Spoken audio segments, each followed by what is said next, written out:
Bismillahirrahmanirrahim. Assalamualaikum warahmatullahi wabarakatuh.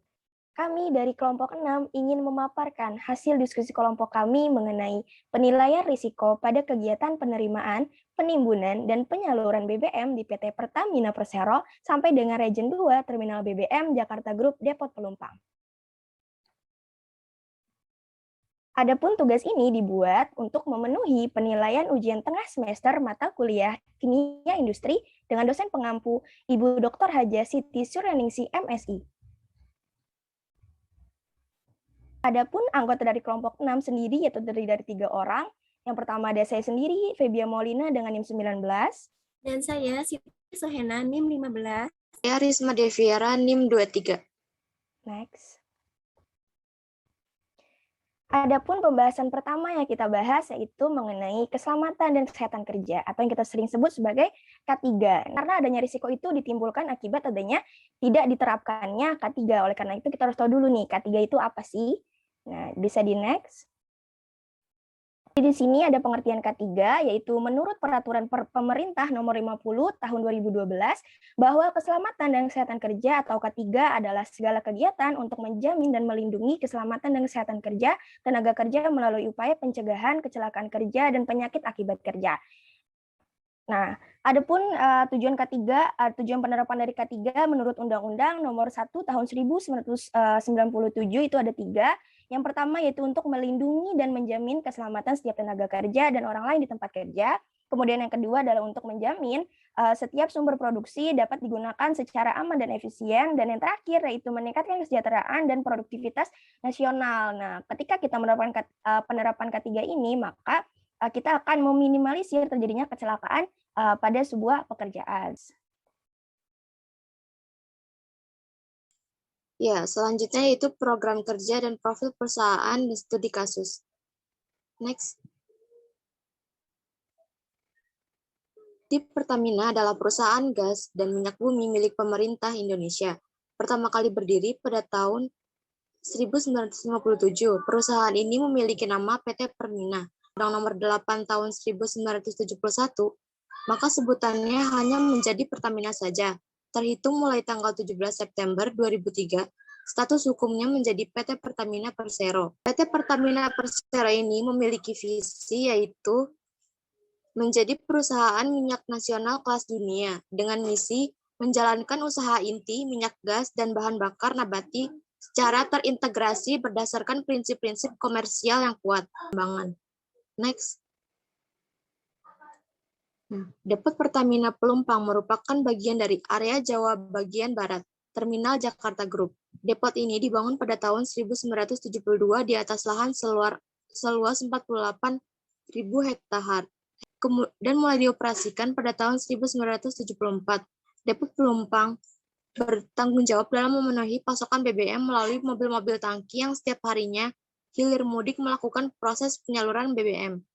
Depot Pelumpang menerima pasokan BBM melalui 2 jalur, yaitu melewati pipa 16 inci sepanjang 221 km dengan flow rate 650 kl per jam dari terminal transit utama Balongan, serta melalui pipa 16 inci sepanjang 5 km dengan flow rate 800 kl per jam dari dermaga perancah minyak baru Tanjung Priok.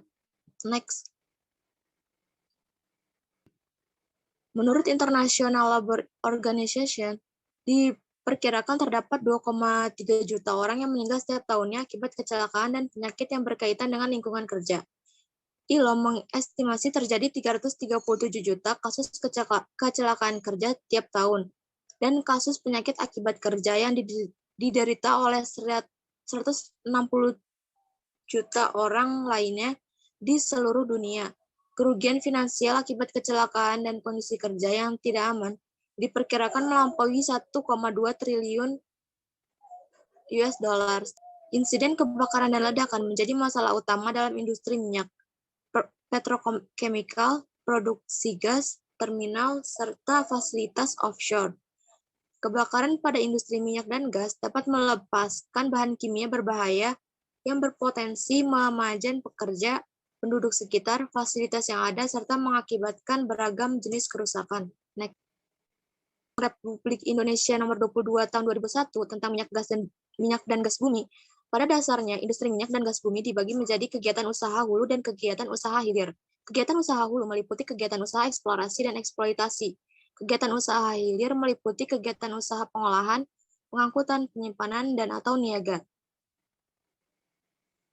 Kecelakaan fatal hulu dan hilir migas 2010 mencapai 12 kasus selama tahun 2010. Sebanyak 10 kasus terjadi pada kegiatan hulu migas dan 2 kasus pada hilir migas. Sedangkan hilir migas terjadi 2 kecelakaan fatal. Total kecelakaan hulu migas pada 2010 mencapai 122 kasus, sementara pada kegiatan hilir migas pada tahun 2010 terjadi 13 kasus kecelakaan. Next.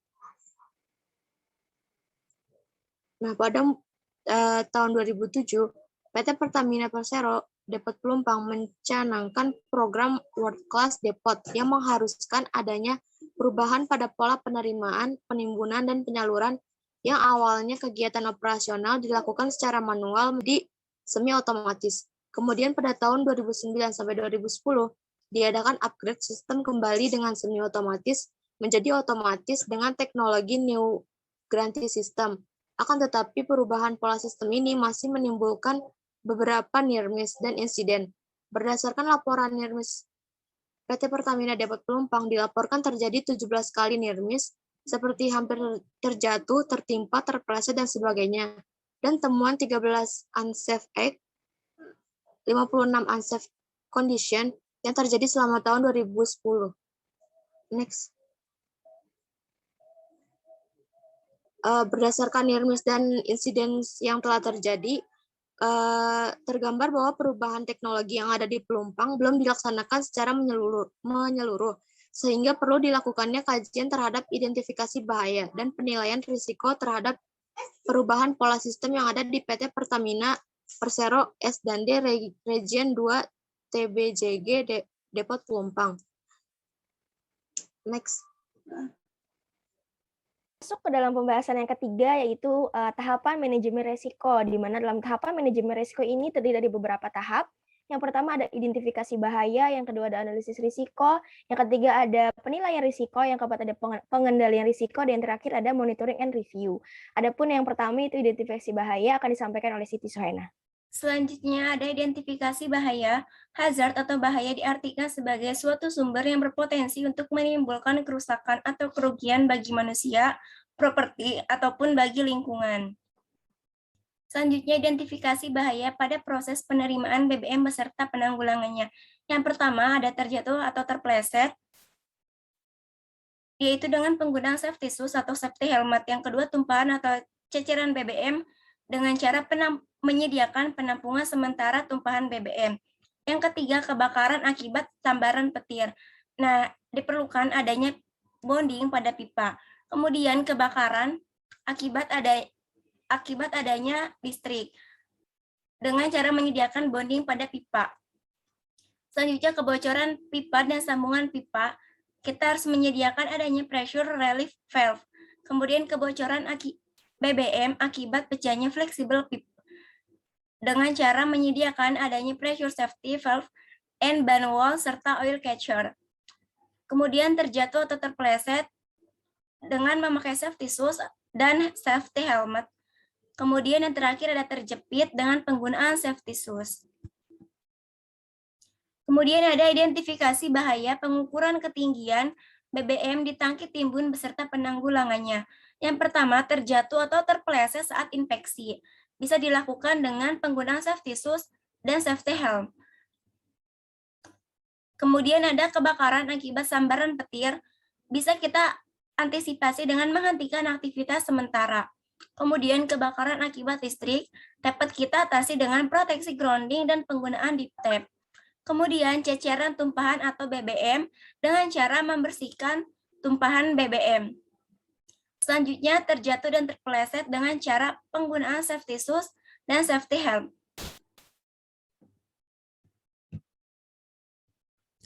Kemudian identifikasi bahaya penimbunan BBM di tangki timbun beserta penanggulangannya. Yang pertama, terjatuh atau terpeleset dapat diatasi dengan penggunaan safety shoes dan safety helm. Yang kedua, kebakaran akibat sambaran petir bisa diatasi dengan adanya grounding pada pipa serta administrative controls. Yang ketiga, kebocoran bottom plate bisa diatasi dengan adanya sumur pantau dan penanaman rumput. Lalu yang keempat, ada BBM yang ditimbun luber. Dapat kita atasi dengan adanya oil catcher serta ban wall. Selanjutnya ada identifikasi bahaya pengambilan sampel BBM di tangki timbun beserta penanggulangannya. Yang pertama, terjatuh atau terpeleset bisa diatasi dengan penggunaan safety shoes dan safety helm. Yang kedua, kebakaran akibat sambaran petir bisa kita atasi dengan menghentikan aktivitas sementara. Yang ketiga, kebakaran akibat listrik dapat diatasi dengan sampel can dari Kuningan dilengkapi dengan grounding. Yang kelima, ceceran BBM dapat kita atasi dengan pembersihan tumpahan BBM. Selanjutnya ada ceceran BBM dapat kita atasi dengan membersihkan tumpahan BBM. Dan yang terakhir, terjatuh atau terpeleset diatasi dengan penggunaan safety shoes dan safety helm. Selanjutnya, identifikasi bahaya pada kegiatan tank cleaning beserta penanggulangannya. Yang pertama, terpeleset atau terjatuh bisa diatasi dengan penggunaan safety shoes dan safety helm. Yang kedua, kebakaran dan ledakan bisa kita atasi dengan pembatasan peralatan listrik dan disediakan APAR. Ada pula kebakaran dan ledakan yang bisa diatasi dengan pembatasan peralatan listrik dan disediakan drum sementara untuk sludge. Kemudian terpajan radiasi panas dapat diatasi dengan sistem peranginan, uji atmosfer udara, dan penggunaan full work pack. Selanjutnya tumpahan atau ceceran sludge diatasi dengan pemeriksaan kondisi selang. Selanjutnya terpajan uap BBM dapat diatasi dengan sistem peranginan, uji atmosfer udara, dan penggunaan breathing apparatus. Kemudian kontak kulit dengan sludge diatasi dengan penggunaan safety gloves. Dan yang terakhir terpeleset, bisa kita atasi dengan penggunaan boots. Selanjutnya ada identifikasi bahaya pada kegiatan drone beserta penanggulangannya. Yang pertama, terjatuh atau terpeleset dapat diatasi dengan penggunaan safety shoes dan safety helm. Yang kedua, tumpahan atau ceceran air drone bisa kita atasi dengan adanya oli catcher dan pengawasan saat drone berlangsung. Dan yang terakhir, tumpahan atau ceceran air drone bisa kita atasi dengan adanya oli catcher pada pengawasan saat drone berlangsung. Selanjutnya, identifikasi bahaya penimbunan BBM di tangki timbun beserta penanggulangannya. Yang pertama, hubungan arus listrik diatasi dengan membatasi akses masuk. Yang kedua, terpajan bising dapat diatasi dengan pekerja tidak standby di kamar pompa serta penggunaan ear move. Kemudian, mesin berputar dengan kecepatan tinggi bisa kita atasi dengan menyediakan shielding atau tutup kopling. Kemudian kebakaran bisa kita atasi dengan menyediakan pompa exclusive proof, sistem emergency shutdown, dan sistem breaker serta APAR. Selanjutnya tumpahan atau ceceran BBM dapat kita atasi dengan menyediakan parit yang berhubungan dengan oli catcher dengan pembersihan tumpahan dengan oil sorbent. Selanjutnya, identifikasi bahaya pengisian BBM ke mobil tangki beserta penanggulangannya.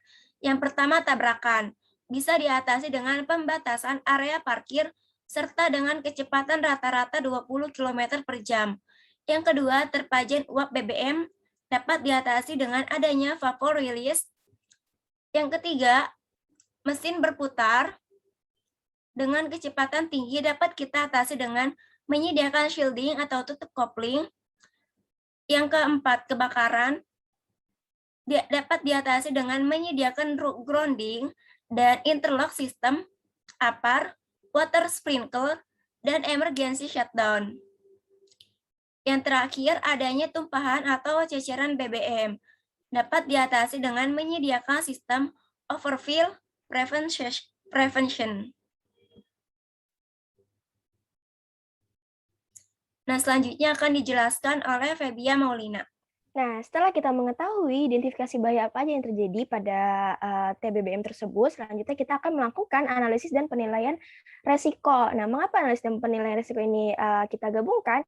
Karena dalam menganalisis itu salah satu prosedurnya adalah dengan melakukan penilaian resiko. Nah, sebelum kita masuk ke dalam analisis dan penilaian resiko, kita harus tahu dulu nih, risiko itu apa sih? Nah, jadi risiko ini adalah suatu kemungkinan terjadinya kecelakaan atau kerugian pada periode waktu tertentu atau siklus operasi tertentu, di mana kita tahu bahwa risiko ini memiliki beberapa tingkatan. Ada risiko rendah, risiko tinggi, ataupun risiko sedang, di mana tingkatan risiko ini dapat diperoleh dengan cara perkalian antara likelihood atau probability atau yang kita deskripsi umum mengenai probabilitas atau frekuensi dapat diungkapkan secara kualitatif maupun kuantitatif. Dikalikan dengan keparahan atau konsekuensi ataupun severity, di mana ini merupakan dampak dari suatu kejadian dapat muncul lebih dari suatu konsekuensi dari sebuah kejadian. Jadi tingkat resiko ini dapat kita ketahui dari hasil perkalian antara kemungkinan terjadi dengan dampak yang akan dihasilkan.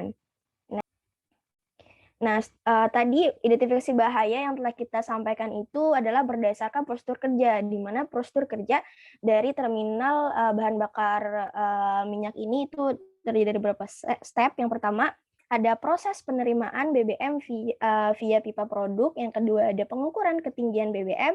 Yang ketiga, ada penimbunan BBM. Yang keempat, ada pengambilan sampel BBM. Yang kelima, ada tank cleaning. Yang keenam, ada drain. Yang ketujuh, ada pengoperasian pompa produk. Dan yang kedelapan, ada pengisian BBM ke mobil tangki. Nah, di mana nanti yang akan kita analisis dan kita beri penilaian risikonya itu dari prosedur kerja itu sendiri. Next. Nah, untuk menentukan prioritas hazard atau bahan bahaya yang serius akan sangat serius, maka dapat dilakukan penilaian risiko untuk menentukan pengendalian yang tepat terhadap potensi bahaya di tempat kerja. Maka oleh karena itu, karena kita udah identifikasi bahayanya, kita harus tahu nih seberapa serius bahaya tersebut. Oleh karena itu kita lakukanlah penilaian risiko ini. Next. Nah, penilaian risiko ini memiliki 4 tujuan, di mana tujuan yang pertama yaitu untuk estimasi besar risiko, terus yang kedua yaitu penilaian sistem dengan membandingkan level risiko dengan standar yang ada, yang ketiga itu menilai apakah peningkatan sistem dibutuhkan untuk meningkatkan keselamatan, dan yang terakhir yaitu sebagai dasar untuk mengimplementasikan pengendalian efektif dan efisien. Next.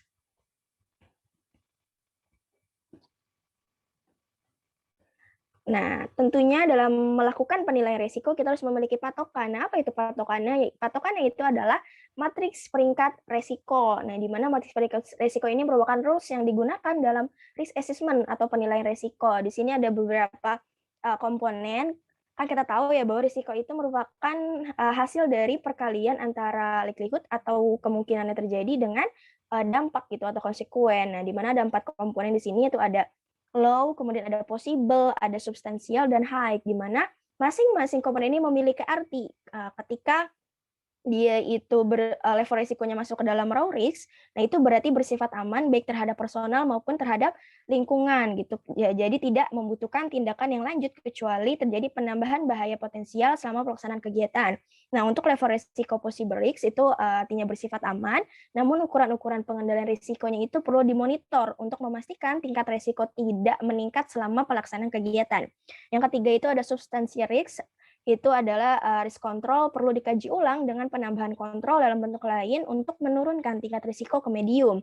Diperlukan sistem yang benar dan terkontrol seperti SOP, pelatihan, pengawasan, perbaikan teknis guna mengurangi tingkat risiko. Dan risiko yang paling berbahaya itu adalah high risiko atau poor safety, di mana itu memerlukan tindakan perbaikan sesegera mungkin hingga potensi risiko yang memungkinkan terjadinya fatality maupun bersifat merusak lingkungan dapat diminimalisir dengan membuat metode kerja yang lebih aman.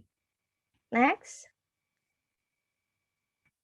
Selanjutnya yaitu dengan menggunakan matriks peringkat risiko atau dengan menggunakan patokan yang tadi, nah kita dapat melakukan penilaian nih.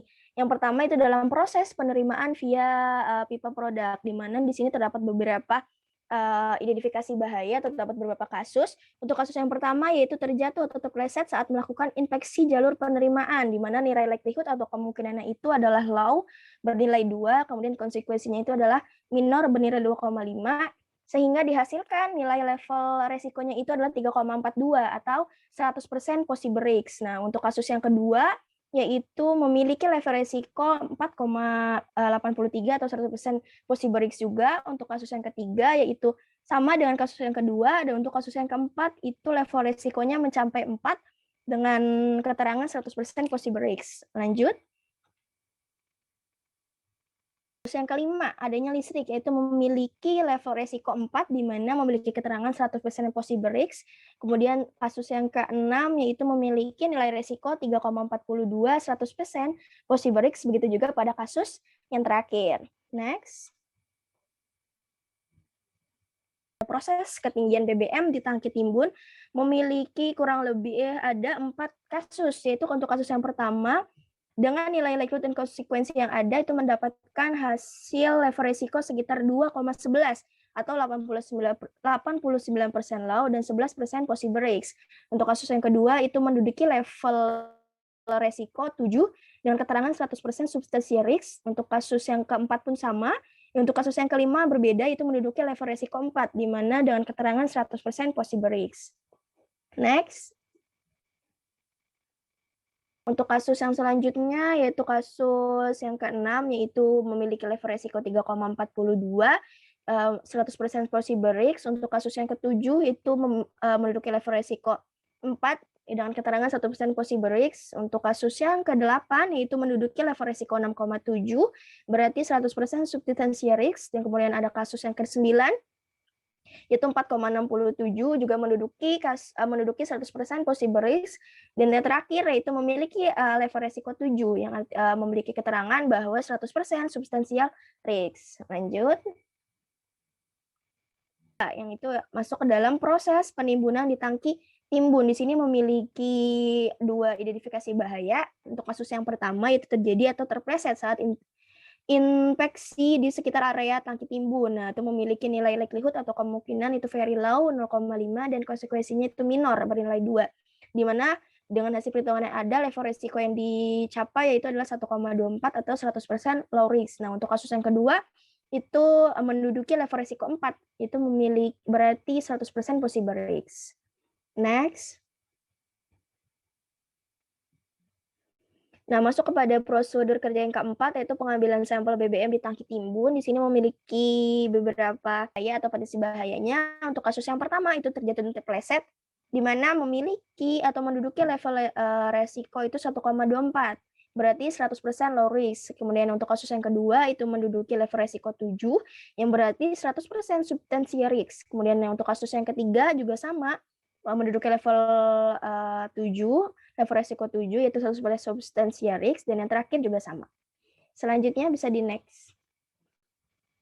Nah, untuk kasus yang kelima, di sini juga menduduki level resiko 4, artinya 100% possible risk. Kemudian ada kasus yang keenam, menduduki level resiko 4,67, juga sama 100% possible risk. Untuk kasus yang itu menduduki level resiko 6,17, 100% substansial risk. Untuk kasus yang selanjutnya juga sama dengan level yang sama, itu 6,17. Dan yang terakhir, untuk kasus yang terakhir atau kasus yang ke-10 itu menduduki level resiko 7 dengan keterangan 100% substansial risk. Next. Untuk prosedur kerja selanjutnya itu masuk ke dalam tank cleaning, di mana dalam tank cleaning ini memiliki beberapa identifikasi bahayanya. Yang pertama, untuk kasus yang pertama itu terjatuh dan terpleset pada saat melakukan infeksi awal tangki timbun yang akan dilakukan tank cleaning. Itu memiliki nilai likelihood atau kemungkinannya sekitar 0,5 atau very low, kemudian konsekuensinya itu adalah minor bernilai 2, di mana dengan hasil perhitungan yang ada menduduki level resiko 1,24 atau 100% low risk. Nah, untuk kasus yang keduanya itu menduduki level resiko juga sama, 1,24, sehingga masuk ke dalam 100% low risk. Untuk kasus yang ketiga dan keempat itu menduduki level resiko 9,25 atau 100% high risk. Nah, high risk ini adalah potensi atau level resiko yang sangat berbahaya. Next. Yang kelima, memiliki atau menduduki level risiko 7,29 atau 100% substansial risk. Kemudian ada yang keenam, kasus keenam yaitu menduduki level risiko 7, 100% substansial risk juga. Nah, untuk kasus yang ke-8 itu menduduki level resiko 4, 100% possible risk. Untuk kasus yang ke-9 menduduki level resiko 4,83 dengan keterangan 100% possible risk. Dan yang terakhir yaitu adalah menduduki level resiko 9,25, yaitu 100% high risk. Nah, itu sangat berbahaya. Next. Nah, sekarang masuk ke dalam proses kegiatan DRAIN, di mana di sini memiliki 4 kasus atau memiliki identifikasi bahayanya sebanyak 4. Untuk kasus yang pertama, yaitu ada terjatuh tutut pleset, itu memiliki nilai likelihood-nya adalah sangat very low, sekitar 0,5, kemudian konsekuensinya itu adalah minor bernilai 2, dan hasil perhitungan yang ada bahwa untuk kasus yang pertama ini menduduki tingkat resiko 1,24 atau 100% low risk. Untuk kasus yang kedua menduduki level resiko yang sama, itu 1,24, berarti 100% risk. Dan untuk kasus yang ketiga dan keempat, memiliki tingkat resiko yang sama nih, yaitu 4, bernilai 100% possible risk. Next. Selanjutnya masuk kepada pengoperasian pompa produk. Di sini ada beberapa identifikasi bahayanya. Untuk kasus yang pertama itu terkena bahaya arus listrik, di mana ini memiliki nilai likelihood-nya itu adalah low, bernilai 2, kemudian konsekuensinya atau dampaknya itu adalah bernilai 7 atau severe. Nah, di mana ketika dikalikan berdasarkan perhitungan yang ada itu menghasilkan tingkatan level resikonya itu adalah 4 atau 100% possible risk. Untuk kasus yang kedua menduduki level resiko 4 juga, yang berarti 100% possible risk. Nah, untuk kasus yang ketiga ini menduduki level resiko 5,08, yang berarti 92% possible risk dan 8%-nya substansial. Dan untuk kasus yang keempat itu menduduki level resiko yang sama 5,08 dengan keterangan 92% possible risk dan 8% substansial. Next. Proses selanjutnya lagi masuk ke dalam pengisian BBM ke dalam mobil tangki, atau ini adalah proses terakhir ya dari pertama. Untuk kasus yang pertama itu ada tabrakan antar mobil tangki saat pengantrian sebelum masuk filling seat. Nah, di mana di sini memiliki likelihood atau nilai kemungkinannya itu adalah very low, sekitar 0,5, kemudian konsekuensinya itu adalah minor bernilai 2, berdasarkan perhitungan yang ada menduduki tingkat resiko 1,24 atau 100% low risk. Nah, untuk kasus yang kedua itu juga sama, menduduki tingkatan level resiko 1,24 atau 100% low risk. Untuk kasus yang ketiga itu menduduki level resiko 3,2, yang berarti 100% possible risk. Dan untuk kasus yang keempat itu menduduki level resiko 7, di mana itu bernilai 100% substansial risk. Nah, untuk kasus yang kelima itu menduduki level risiko 4, yang berarti 100% possible risk, dan yang kelima yaitu menduduki level risiko 4,83, yang masuk ke dalam 100% possible risk.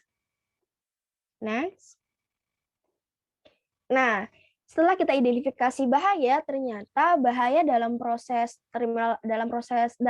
terminal BBM itu teridentifikasi ada 53 potensi bahaya dan resiko, di mana berdasarkan yang telah saya jelaskan tadi dari beberapa prosedur itu ternyata dapat dirangkum bahwa terdapat 3 resiko memiliki tingkat risiko 100% high risk, kemudian ada 16 resiko memiliki tingkat risiko 100% substansial risk, kemudian ada 2 risiko memiliki tingkat risiko 98 possible risk dan 22% substansial risk, kemudian ada 23 risiko memiliki tingkat risiko 100% possible risk, ada 1 risiko memiliki tingkat risiko 89 low risk dan 11% possible risk, dan yang terakhir itu ada 8 risiko memiliki tingkat risiko 100% low risk. Nah, di mana dari 53 identifikasi bahaya ini bahwa berdampak itu adalah risiko yang tinggi terhadap pada kegiatan tank cleaning, di mana dengan potensi bahaya dan risiko kebakaran dan ledakan. Nah, kita tahu ya tadi bahwa pada proses tank cleaning itu memiliki 2 risiko yang high risk atau risiko yang sangat berbahaya, sehingga dapat disimpulkan bahwa di antara 53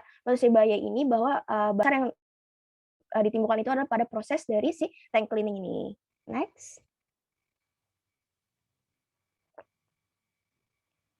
Nah, setelah kita melakukan penilaian terhadap identifikasi bahaya yang telah kita lakukan, selanjutnya kita masuk ke dalam proses analisis penilaian tersebut, di mana analisis penilaian resiko ini memiliki 3 komponen, yaitu ada acceptable, unacceptable, dan terakhir ada gray area. Nah, di mana kita dapat melakukan analisis nih, kira-kira identifikasi bahaya dengan level risiko yang telah kita lakukan penilaian itu masuknya ke dalam mana? Masuknya apakah dapat diterima atau acceptable atau tidak dapat diterima, ataupun di gray area atau di antara diterima dan tidak diterima. Nah, di mana di sini acceptable itu adalah frekuensi atau probabilitas terjadi itu adalah rendah dengan konsekuensi yang kecil ketika Kemudian untuk unacceptable atau tidak diterima itu adalah terjadi ketika frekuensi yang tinggi dan konsekuensi yang besar. Dan terakhir itu gray area adalah di antara batasan yang dapat diterima dan batasan yang tidak dapat diterima. Jadi kita dapat melakukan analisis nih kira-kira dari 57 identifikasi bahaya tersebut apakah masuknya ke dalam acceptable, unacceptable atau masuk ke dalam gray area. Next. Nah, jadi semakin tinggi nilai resiko yang terkandung suatu bahaya, semakin kritis sifat bahaya tersebut dan berarti menuntut tindakan perbaikan atau pengendalian yang sesegera mungkin. Jadi ketika kita telah melakukan penilaian dan kita telah melakukan analisis penilaian, kita tahu nih yang mana kira-kira yang tidak dapat terima. Nah, dari situlah kita dapat melakukan pengendalian resiko. Next.